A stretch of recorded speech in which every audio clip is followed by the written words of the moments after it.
പ്രിയപ്പെട്ട വിദ്യാർത്ഥികളെ, 2023 May 19 SSLCയുടെ result പ്രസിദ്ധീകരിച്ചു. അതിനുശേഷം റീവാലുവേഷനും അതുപോലെ സൂക്ഷ്മ പരിശോധനയ്ക്കും അതുപോലെ ഫോട്ടോ കോപ്പിക്കും ഒക്കെ അപേക്ഷ കൊടുത്ത് റിസൾട്ട് കാത്തിരിക്കുന്നവരുണ്ട്. SSLC റീവാലുവേഷൻ റിസൾട്ടിനെ കുറിച്ചും അതുപോലെ റിസൾട്ട് എങ്ങനെ ചെക്ക് ചെയ്യാമെന്നും ഉള്ളതിനെക്കുറിച്ചുള്ള ഒരു വീഡിയോ ആണ് ഇത്. അപ്പോൾ വീഡിയോ സ്കിപ്പ് ചെയ്യാതെ മുഴുവനായിട്ടും കാണുക. 2023 റീവാലുവേഷൻ റിസൾട്ട് ഉടൻ തന്നെ പുറത്തു വരുമെന്നാണ് അറിയാൻ കഴിഞ്ഞത്. ഉത്തരക്കടലാസ് വീണ്ടും പരിശോധിച്ചതിൻ്റെ ഫലവുമായി ബന്ധപ്പെട്ട എല്ലാ വിവരങ്ങളും ഉടൻ തന്നെ ലഭ്യമാവും. ഇനി റീവാലുവേഷൻ്റെ റിസൾട്ട് എങ്ങനെ ചെക്ക് ചെയ്യാമെന്ന് നോക്കാം. കേരള ബോർഡ് ഓഫ് പബ്ലിക് എക്സാമിൻ്റെ ഒഫീഷ്യൽ വെബ്സൈറ്റ് സന്ദർശിക്കുക. വെബ്സൈറ്റിൻ്റെ അഡ്രസ്സ് ഇവിടെ കൊടുത്തിട്ടുണ്ട്.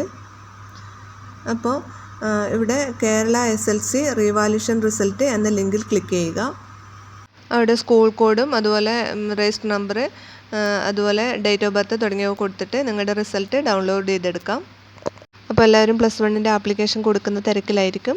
അപ്പോൾ +1ൻ്റെ ആപ്ലിക്കേഷൻ കൊടുക്കുന്നതിന് മുമ്പ് നിങ്ങൾക്ക് EWSന് അർഹതയുണ്ടെങ്കിൽ EWS സർട്ടിഫിക്കറ്റിന് അർഹതയുണ്ടെങ്കിൽ ആ സർട്ടിഫിക്കറ്റ് കൂടി വാങ്ങിയതിന് ശേഷം അപ്ലൈ ചെയ്യുക. അതിൻ്റെ നമ്പർ കൂടി അതിൽ ആഡ് ചെയ്യേണ്ടതുണ്ട്. അപ്പോൾ അതുണ്ടെങ്കിൽ നിങ്ങൾ ആഗ്രഹിച്ച സ്കൂളും ആഗ്രഹിച്ച കോഴ്സും നിങ്ങൾക്ക് ലഭിക്കും. ഒരു 10% സീറ്റ് ഇതിന് വേണ്ടിയിട്ട് മാറ്റി വെച്ചിട്ടുണ്ട്. അപ്പോൾ നിങ്ങൾക്ക് ഈ വീഡിയോ ഉപകാരപ്രദമായിട്ടുണ്ടെങ്കിൽ തീർച്ചയായും ലൈക്ക് ചെയ്യുക. അതുപോലെ EWS സർട്ടിഫിക്കറ്റിന് എന്തൊക്കെയാണ് വേണ്ടതെന്നുള്ള വീഡിയോ ചാനലിൽ അപ്ലോഡ് ചെയ്തിട്ടുണ്ട്. അതിൻ്റെ ലിങ്ക് കൂടി ഡിസ്ക്രിപ്ഷൻ ബോക്സിൽ കൊടുക്കുന്നുണ്ട്. അപ്പോൾ വീഡിയോ ലൈക്ക് ചെയ്യാനും അതുപോലെ ഷെയർ ചെയ്യാനും അതുപോലെ സബ്സ്ക്രൈബ് ചെയ്യാനും മറക്കരുത്. അതുപോലെ റീവാലുവേഷൻ്റെ റിസൾട്ട് ഈ ജൂൺ മാസത്തിൽ തന്നെ, അതായത് എത്രയും പെട്ടെന്ന് തന്നെ റിസൾട്ട് പബ്ലിഷ് ചെയ്യുന്നതായിരിക്കും.